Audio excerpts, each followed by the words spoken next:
एका ठोक्यात नीट केलं म्हणूनच म्हणतात ना, ज्याचं त्याचं काम त्यानेच करावं. कारण आज आमचे जे हाल झाले नाही यामुळे बापरे.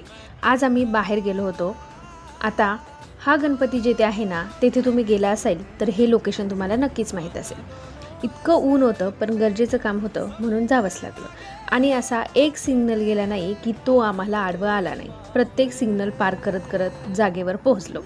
जागेवर पोहोचल्यावर एक चक्कर, 2 चक्कर, वरून पार्किंगला जागाच मिळेना. खूप फिरलो. मग कुठेतरी गाडी लावली आणि खाली आलो. गाडी काढताना टायर चांगलाच दगडा वादळला.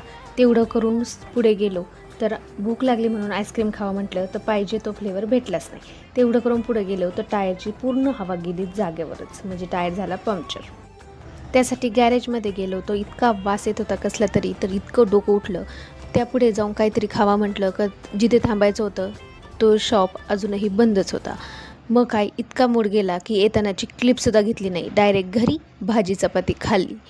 तुमच्यासोबतही असं कधीतरी प्रवास झाला आहे का? कमेंट करून नक्की सांगा आणि नवीन असाल तर फॉलो करा. बाय.